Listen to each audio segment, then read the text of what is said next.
माही चील बहुत बूढ़ी हो गई थी। अब वो इस काबिल नहीं रही थी कि शिकार कर सकती। माही चील का शरीर अब बहुत कमजोर हो गया था। माही चील से अब उड़ना भी बहुत मुश्किल था।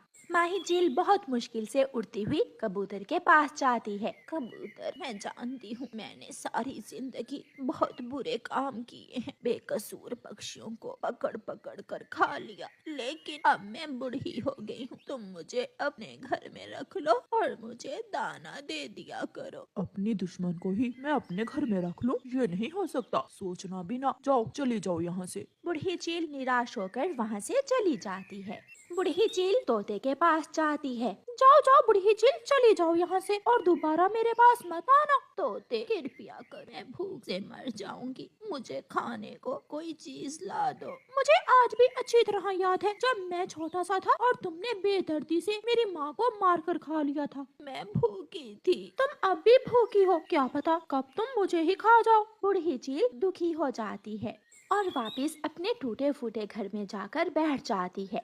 रानो चिड़िया अपना दाना लेकर वापस आ रही थी कि उसे बुलबुल के घोंसले में एक बच्चा बैठा हुआ दिखाई देता है और थोड़ी ही दूर एक काली बिल्ली बैठी उस बच्चे को घूर रही थी। रानो चिड़िया बुलबुल के बच्चे के पास जाती है। बिल्ली, काली बिल्ली, मैंने देख लिया है तुझे, जाओ, चली जाओ, वरना मैं शोर मचाऊंगी और हम सब मिलकर तुझे मार देंगे। म्याऊं।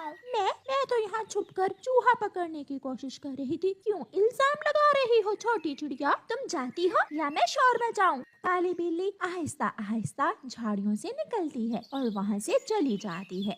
शाम को रानो चिड़िया अपने सब दोस्तों को इकट्ठा करती है। दोस्तों, मैंने अपनी आँखों से काली बिल्ली को देखा है। काली बिल्ली जंगल में आ गई है। अब हम अपने बच्चों को अकेला छोड़कर भोजन लेने कैसे जा सकते हैं? कौवे ने ठीक कहा चिड़िया रानी, मैंने भी उस काली बिल्ली को कल देखा था। अब तो एक ही उपाय है, हम सब अपने अपने छोटे बच्चों को एक घर में इकट्ठा करके बाहर से कुंडी लगाकर भोजन लेने चले जाया करेंगे। हाँ हाँ, चिड़िया ने ठीक कहा, चिड़िया ने बिल्कुल ठीक कहा। फिर दूसरे दिन रानो चिड़िया अपने बच्चे लेकर तोते के घर पहुंच जाती है। तोते का छोटा मिट्ठू भी घर में ही था। कालू कौवा और गोरी कव्वी भी अपने बेटे को तोते के घर ले आते हैं। कबूतर का बेटा कीकी भी वहाँ पहुँच चुका था। बच्चों, आप सब ने यहाँ चुप करके बैठ जाना है और जब तक हम लौट कर ना आ जाए किसी ने घर से बाहर जाने की कोशिश नहीं करनी। मम्मा, ठीक है, मैं अपने सब दोस्तों का ख्याल रखूंगी। फिर सारे बड़े पक्षी अपना अपना दाना लेने निकल जाते हैं।